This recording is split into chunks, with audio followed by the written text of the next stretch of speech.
Assalamu alaikum, j'espère que vous allez bien. On se retrouve aujourd'hui pour le jour 6 de la lecture des hadiths du Sahih al-Bukhari au sujet du livre du jeûne. Évidemment, si vous n'êtes pas abonné, n'hésitez pas à vous abonner, à commenter, à liker, à partager pour me donner un petit peu plus de force, Inch'Allah, bi'inillah, et pour me donner des conseils de comment je pourrais améliorer mes vidéos, je prends aussi. Bismillah. Bab 17. Le prophète sallallahu alayhi wa sallam dit que l'adhan de Bilal ne vous empêche pas de prendre votre sahur, repas de l'aube.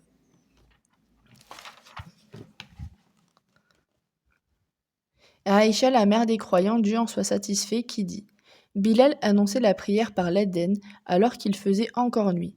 Alors le prophète sallallahu alayhi wa sallam dit: Mangez et buvez jusqu'à ce qu'Ibn Maktoum appelle à la prière l'adhan car il ne le fait qu'à l'aube.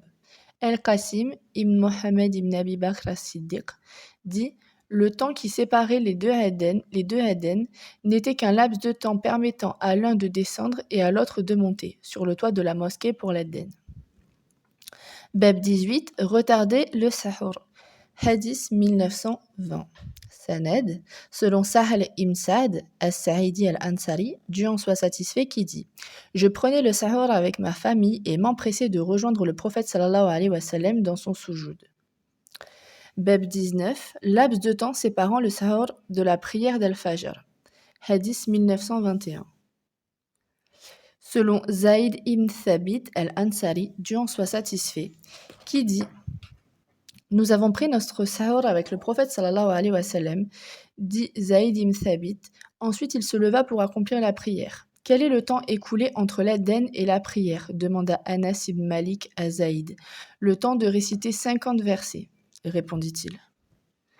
Bab 20. Bénédiction du sahur. Mais le sahur n'est pas une obligation, car le prophète sallallahu alayhi wa sallam et ses compagnons ont continué le jeûne sans interruption, sans qu'il y ait eu mention de sahur.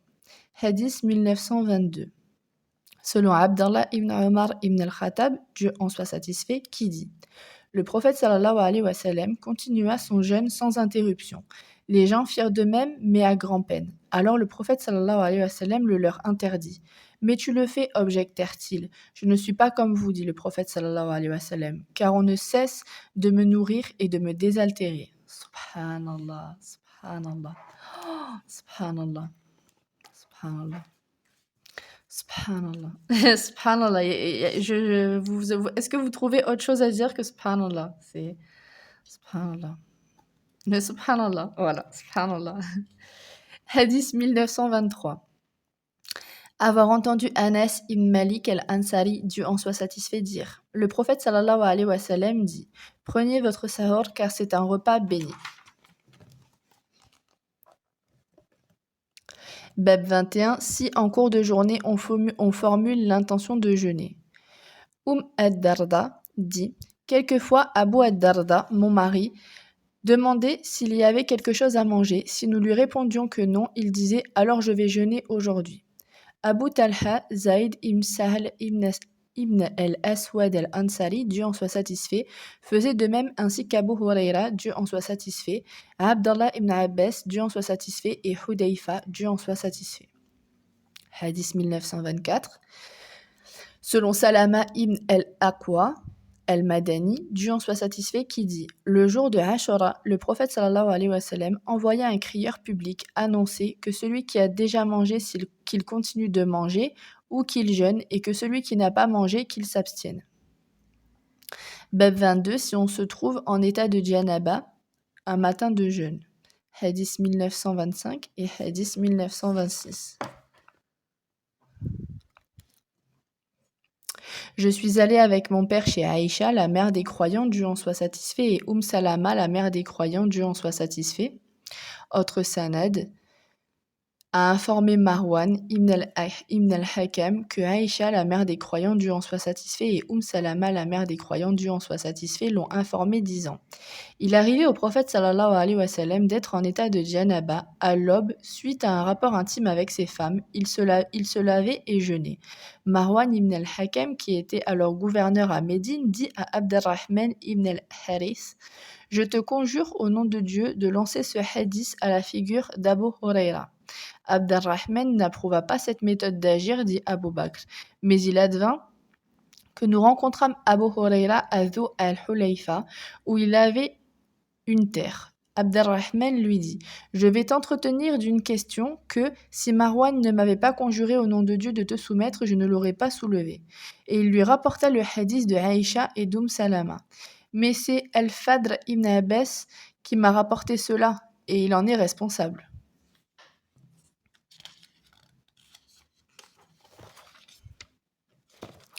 Autre sanad,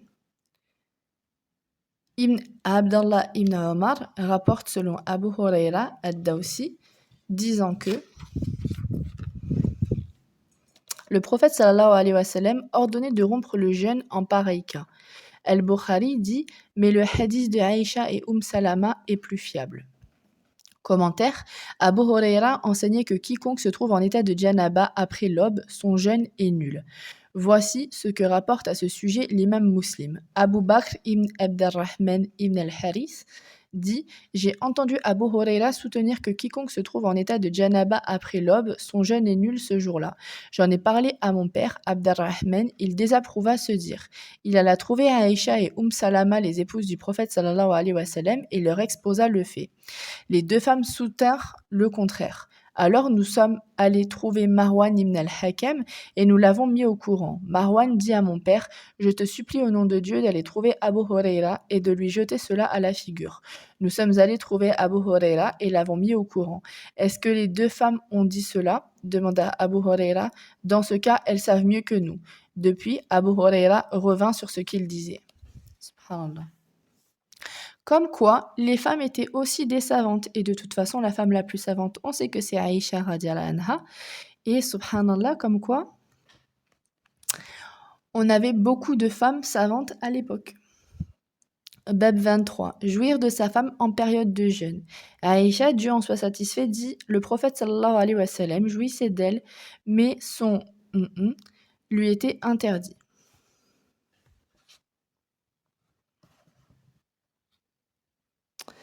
Sanad, selon Aïcha, la mère des croyants, Dieu en soit satisfait, qui dit: Le prophète sallallahu alayhi wa sallam embrassait sa femme en période de jeûne et la caressait, mais il maîtrisait son instinct mieux que vous.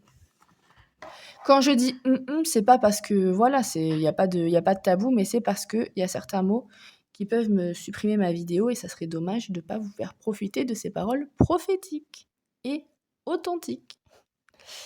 Al-Bukhari s'attarde ensuite sur des explications lexicales du mot irb que nous avons traduit par instinct. Donc voilà pour la lecture du jour. J'espère que cette vidéo vous a plu. Encore une fois, vous avez en barre d'infos le lien pour la sœur qui m'a fourni ce sahih et que vous pouvez avoir pour moins cher avec le code ODISLAM. Je n'y gagne évidemment rien, c'est juste pour vous avoir, pour vous permettre d'avoir des livres religieux à moindre coût. Vous avez moins 10% sur toutes vos commandes avec le code ODISLAM. Voilà. Encore une fois, n'hésitez pas à vous abonner, à commenter, à liker, à partager. Et on se retrouve, Inch'Allah, demain pour une nouvelle lecture. Salam alaikum.